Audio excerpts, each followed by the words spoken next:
Olá, alunos! Sejam todos bem-vindos a mais uma aula. Bom, dando continuidade ao capítulo 4, capítulo que fala sobre segmentos proporcionais, a ideia de hoje é trabalhar o módulo 40 e 41, tá? Do capítulo 4. Trata-se de reflexão, translação e rotação. São movimentos isométricos, certo? E o objetivo da aula de hoje, né, como eu sempre gosto de abrir a nossa aula falando sobre o objetivo, então, o objetivo da nossa aula de hoje é reconhecer movimentos isométricos e, além disso, identificar figuras semelhantes, ok? Então, desejo a todos uma excelente aula. Vamos lá. Isso fica na página 70, tá bom? Então, vamos lá. Vou compartilhar com vocês aqui o meu material para a gente poder ir acompanhando a aula. Tá legal? Então, vamos lá. Reflexão, translação e rotação. Como é que fica, gente? Então, a gente começa dizendo o seguinte. Temos ali uma figura, né, um quadrilátero. Note que esse quadrilátero ele tem as seguintes dimensões. O AB vale 2 e o BC vale 2. O AD vale 3 e o CD vale 3. Eles possuem a mesma medida. Então, é comum, né, os alunos acreditarem que o segmento AB, né, é igual ao segmento BC. Então, quando a gente fala igual, né, a gente tem que respeitar algumas características. Uma das características que a gente precisa respeitar é a posição. Então, eles não estão na mesma posição, né? Portanto, dizer igual não é muito adequado, né? Não está correto. O correto seria dizer congruente, tá? Porque o congruente tem a ver com dimensão, tem a ver com medida. Então, eu posso afirmar para vocês que o AB é congruente ao BC, pois possui a mesma medida, certo? Então tá. E, por sua vez, o segmento AD possui a mesma medida do segmento CD. Portanto, são também segmentos congruentes. É legal? Então, dando continuidade, já falamos sobre congruência, vou explicar um pouquinho sobre os movimentos isométricos, né? Seria a isometria. Bom, isometria tem a ver com deslocamento, né, de figuras. A ideia é a gente aplicar uma reflexão, uma translação e uma rotação com essa figura, tá? Então é interessante a gente notar o seguinte, né? Hoje nós iremos estudar 4 tipos, né, de movimentos isométricos, tá bom? Então aqui eu vou falar sobre reflexão segundo uma reta, né? A gente pode refletir uma figura em relação a uma reta. Translação, a gente pode transladar, deslocar, subir, descer, andar para a esquerda, andar para a direita com a figura, certo? Ou então a gente pode aplicar uma rotação na figura em relação a um determinado ponto, tá? E o quarto movimento seria a reflexão com deslizamento. Na verdade, são movimentos combinados, certo? A gente faz uma reflexão e uma translação, beleza? Então vamos lá. Dando continuidade, a gente tem aqui, ó, aquela figura que a gente tinha visto lá no início, né? Aquele quadrilátero. Se a gente ligar o B com o D, né, nós teremos então um eixo, né? Esse eixo ele vai receber um nome específico, certo? Então verifique que tudo que está à esquerda, né, bem igualzinho a tudo que está à direita, tá bom? E aí esse eixo ele vai receber um nome especial, tá? Acho até que vocês já estão lembrando, né? Trata-se do eixo de simetria. Lembraram? Então, esse é um assunto antigo. E olha o que acontece quando a gente pensa em reflexão e translação. A reflexão tem a ver com espelho, né? Quando a gente se olha no espelho, a gente tem o nosso reflexo, certo? A nossa imagem ela está sendo refletida. Então, o movimento de reflexão em relação a um espelho, a gente pode também pensar em reflexão em relação a uma reta. Observe a primeira imagem, né? Logo aqui nessa primeira imagem, o que a gente tem aqui na nossa primeira imagem? A gente tem aqui um quadrado, né? Um triângulo azul e um triângulo verde. Temos aqui um eixo R, né? Essa reta R. E aí olha como ficou o reflexo desse quadrado em relação a essa reta, né? O triângulo azul mudou de posição e o triângulo verde também mudou de posição. Houve um reflexo, né? Um rebatimento da figura, tá bom? Bom, e a translação? Como é que fica a translação? Transladar significa deslocar, né? Ou você desloca no sentido horizontal ou no sentido vertical.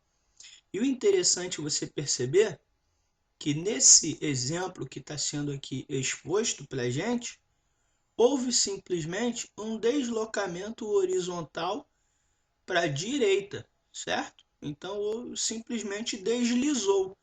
O quadrado ele deslizou, né, para a direita. Foi? Agora observe outros dois movimentos. Aqui, ó. Aqui tem um movimento de rotação em torno de um ponto, né, em relação a um ponto. Então lá em cima eu tenho a imagem já rotacionada. E aqui embaixo eu tenho a imagem original. Então eu tenho aqui um triângulo verde e ali em cima um triângulo azul. Quando a gente rotaciona 180 graus, olha o que acontece com esse quadrado, né? Ele muda a posição dele de uma tal forma que o triângulo verde passa a ficar em cima e o triângulo azul passa a ficar embaixo, certo? Como sugestão, né, para você visualizar com mais facilidade, sugiro que você pegue uma cartolina, um papel, corte um quadradinho, pinte ele com duas cores e aplique esse movimento de rotação para você verificar, né, como fica de fato, né, como isso que a gente colocou aqui é uma verdade. Você vai identificar no momento em que você estiver rotacionando a figura, tá bom? E olha o quarto movimento, né, reflexão com deslizamento. Então aqui foi aplicado dois movimentos, na verdade. Primeiro, um movimento de translação. A figura ela sai desse ponto onde está a origem e desloca, né, para a direita. Ela simplesmente translada. Ela se desliza, né, de um ponto até o outro.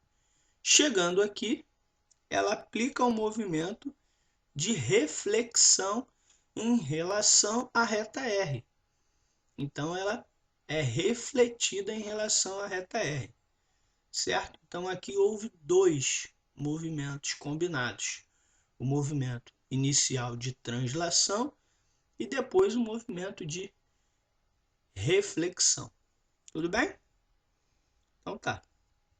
Bom, quando a gente fala, né, de simetria em torno de um ponto, a gente pode considerar vários ângulos, né? Se a gente tiver interesse em girar uma figura. Bom, a gente girou no exemplo de cima, a gente girou 180 graus, mas a gente poderia girar 30, a gente poderia girar 60, certo? A gente poderia girar 90 graus. Existem várias formas de você aplicar esse né? Ou observar um movimento já rotacionado, certo? Bom, e o que é interessante para a gente, né? Identificar esse tipo de movimento, tá bom? A gente pode combinar os movimentos. O mais interessante é que a gente aplica isso no nosso dia a dia, todo dia pela manhã, e a gente às vezes nem percebe. Quando a gente se depara com o espelho de manhã, logo quando a gente acorda, né, a gente verifica um movimento isométrico. A gente verifica que existe ali uma reflexão, né? E o espelho plano, ele é muito utilizado em física, principalmente, quando a gente tem né, um interesse em determinar qual foi ali o movimento aplicado por um objeto, né? Se a imagem ela vai ficar invertida, se ela vai ficar igual, se ela vai ser rotacionada, se ela não vai ser rotacionada, se a distância permanece ou se a distância dobra. Então existem várias aplicações na física a respeito de espelho plano, certo? Então olha só, eu vou ler aqui para a gente, ó. Os 4 movimentos possíveis podem ser agrupados em 2 ou 3. Veja como exemplo a sequência de figuras. O triângulo azul sofreu transformação por isometria, por meio de uma translação e posterior rotação de 60 graus, no sentido horário, em relação ao ponto O. Então, o que aconteceu aqui, pessoal? Olha lá o que aconteceu. Vamos prestar atenção. Aqui foi o seguinte. Você teve ali inicialmente um triângulo, certo? Está aqui o triângulo azul. E aí ele sofreu um deslizamento para a direita, na horizontal, dando origem a esse triângulo verde. E depois pegamos ali um dos seus lados, né, com ponto O na origem. Então pegamos ali um dos seus lados e rotacionamos esse lado em 60 graus. Ao girar um lado, gira-se a figura inteira, certo? Então você consegue ali girar a figura toda. Tudo bem? Então tá aí, ó. Bom, conseguimos então entender o movimento de translação e de rotação, certo? São movimentos combinados. Bom, e qual é o grande objetivo de você rotacionar a figura? Você vai chegar a esses dois triângulos e você vai perceber que esses triângulos são figuras semelhantes, né? A gente já tinha falado na aula anterior sobre figuras semelhantes. Então aqui nós teremos figuras semelhantes, figuras que preservam a forma, né? E preserva a proporcionalidade ali dos lados, certo? Tá vendo? Essas figuras, elas, nesse caso, elas possuem as mesmas medidas, certo? Então, se elas possuem as mesmas medidas, além de serem figuras semelhantes, elas são figuras congruentes, né? É a mesma figura. Então, é triângulos congruentes, tá bom? Nesse caso, a razão de semelhança é igual a 1. Por quê? Porque possuem a mesma medida, tá bom? Olha o exemplo que eu tinha falado para vocês do espelho. Esse quadrinho temático, é bem interessante. Ele vai trazer ali informações da física. Olha lá, vou ler junto com vocês. Está dizendo assim: simetria e espelho.